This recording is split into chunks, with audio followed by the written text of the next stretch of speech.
everybody, this is Grace.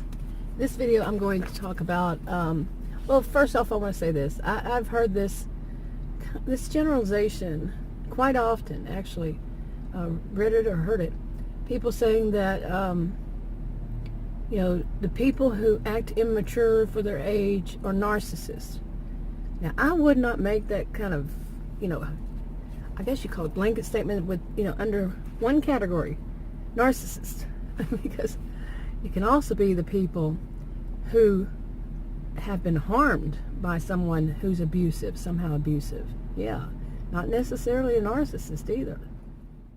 Yeah, I think anybody can be someone who acts immature for their age. It doesn't have to be someone who is personality disordered or have the symptoms of, you know, well, it might be a symptom of in a way.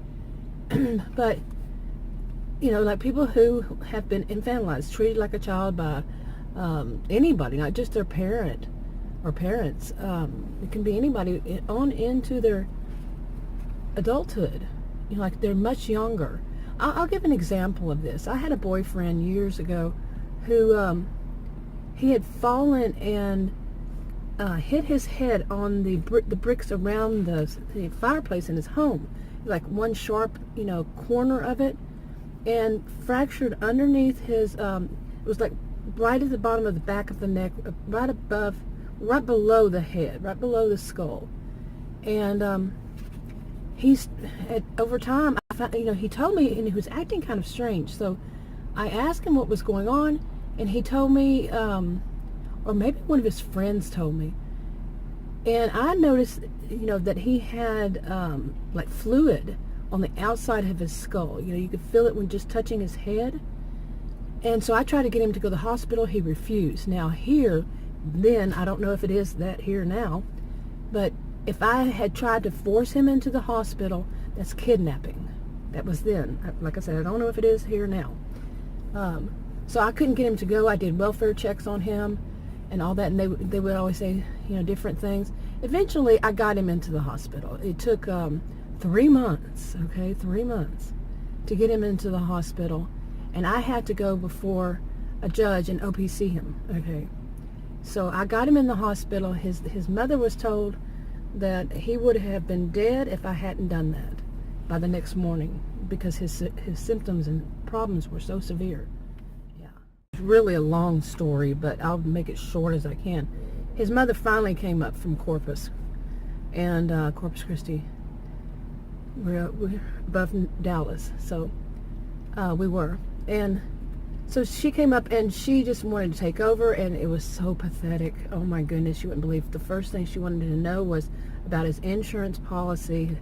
You know, yeah, how much money would she get if he died? The whole story was, oh my goodness, you would not believe. And one of his friends actually tried to get me to say that I was his common law wife, because his ex-wife still had medical power of attorney, and she wanted him dead. Oh my goodness, you would not believe this story here. But the guy himself had always acted a bit immature for his age. But when I saw, you know, things like the way his mother treated him, like he was a child, and oh my goodness, yeah, like I said, unbelievable. And that can happen, and it did happen to him. Now, he's no longer alive. After he had to move out of Texas to California because his ex-wife was deployed, and he had to go and take care of their children. And then he came back and went to Corpus, where his mom, and he didn't make it. He didn't last long after that. Botched up surgery is what I was told. So, yeah, but he was in his 40s. But she treated him like he was a child. She told him when he could talk on the phone and what he could do. If he didn't do what she thought he should do, she'd slap his face. Yeah, no child should even have their face slapped. So no, not even a child. You know, definitely not a child, and even not an adult child. You know, nobody should be slapped in the face to be told, this is you going to do as I say. But this one was bad. She was really bad about that. And I stood up to her and said, look, we are adults. And she got angry because I locked the door. They had brought, the second time they came there, or I think when her husband came up, he brought an RV, and they had it parked outside in the driveway, and I would lock the door. And we live north of Dallas. Who leaves their doors unlocked overnight anyway? And she got very angry and told me not to do that. And I said, I'm an adult. I'm going to lock that door. I'm going to make my decision. She did not like that because to her, I was a child. Yeah, she was bad about that. I don't think I even said anything to her to defend myself. I just did it. And I continued to do it. But she thought she was Sarge in charge, and she wasn't. She tried to cause me problems later on down the line, then and later on down the line, but I think one of her biggest fears was that I was going to claim I was his common law wife, and if he died, I got that insurance money. It was a big one, too. So, but I wasn't going to say that I was married to him because I wasn't. I wasn't his common law wife, so. Now, that was kind of an example. He never, I don't think he ever was able to fully act like an adult. There's the looking glass self too, and then being treated that way, and then in a way, because of his health condition, he wound up being more, dependent on his parents. And even when, part of the story I wanted to tell was that time when I got him into the hospital, he was in the hospital for 61 days or something like that, and they did not expect him to live for the first 45. You talk about horrible going, what he went through. He was not, I don't know if you could consider non-responsive or unresponsive. Which one is it? Yeah, he was on what do they call them? Yeah, obviously he's never worked in the hospital. But, they had him on support, okay? And everybody that was in his family and all that, they were terrible, horrible to me. And, well, I just mentioned one reason. Why, right? Yeah. The hospital didn't expect him. And they even had him as some kind of special case that they've never had one such that way in so many years and everything. I'm laughing at that because of the way that they were about it, This is a patient, and they were making something out of it, like, somebody who'd been in that kind of condition for that many months, and days, months. Yeah, but anyway, he did survive it, and wow. And he was in the hospital for 61 days, I think. And when he got out, I was informed that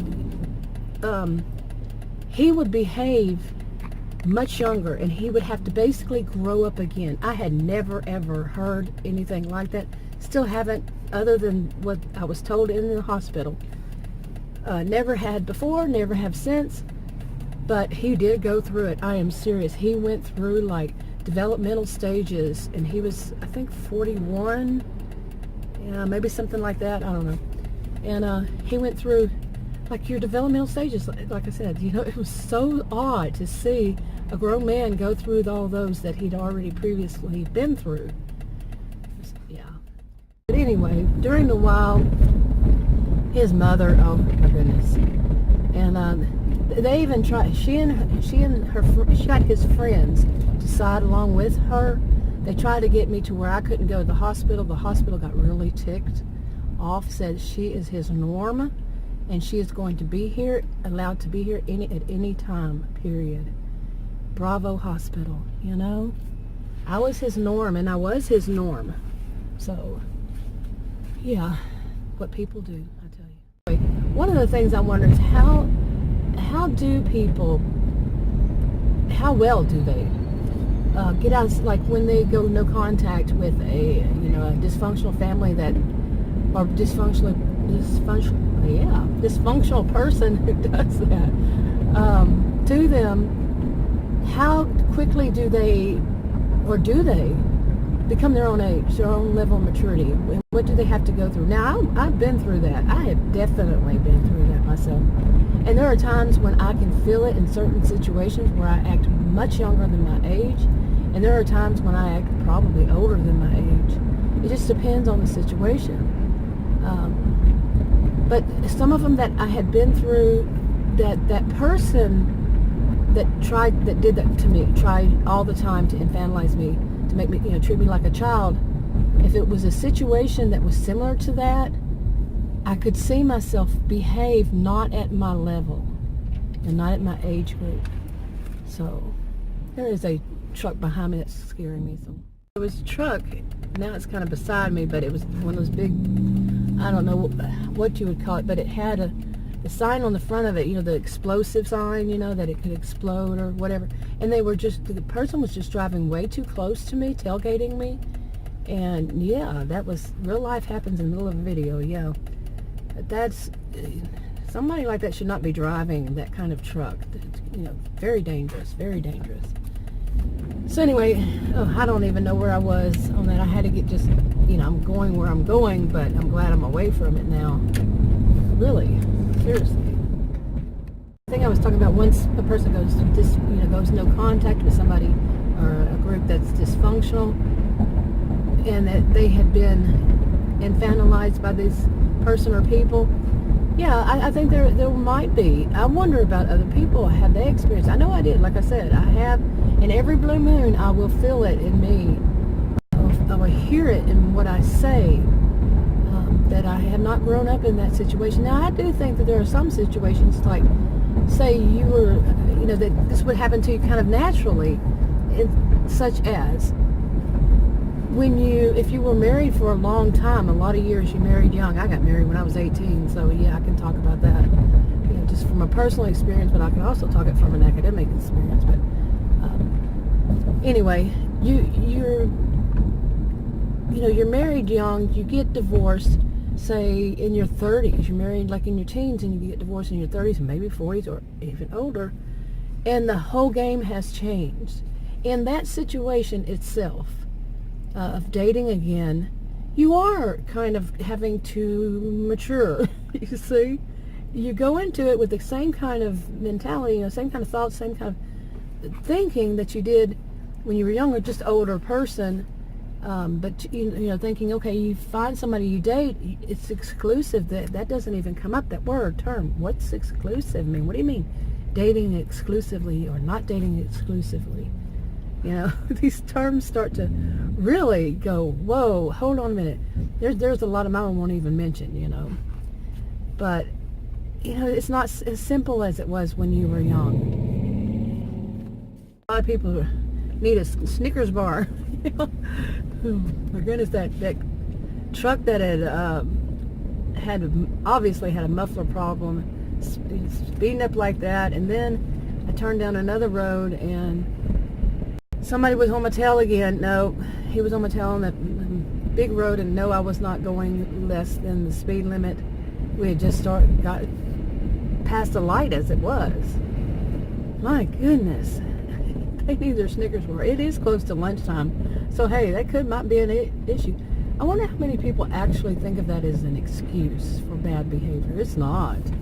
It is not bad behavior. Now me, if I haven't eaten or I had just eaten, either way, being the kind of diabetic I am, my health conditions, and I'm not saying this for everybody who's diabetic,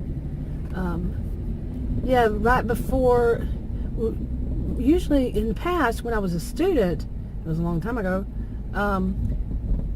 I had a problem with anxiety, panic attacks after eating. Yeah, and like I said, once I got on metformin for diabetes, insulin resistance type 2, yeah, I didn't have that problem as much anymore. But now, after I eat, I can still be kind of loopy, before and after. Yeah, like I am in this video. So I'm gonna go ahead and wrap it up. Oh my goodness, before I keep going on. But yeah, have you ever noticed anybody like that? They act a little immature. I've told that to Adam about one of the couples we watch on TV, on YouTube. We watch it. That couple for I don't know how many years, and maybe 3. And I said, have you ever noticed how immature she acts? She behaves when he says something to her. I said, really think about that, because his personality kind of shines through too. Not making any diagnosis, just saying. I'm gonna wrap this up. If you want to subscribe to this channel and you haven't already, click the circle. If you want to watch another video on this channel, click on the rectangles. Like, subscribe, comment, and share on your own social media if you would, and I'll talk to you on another video.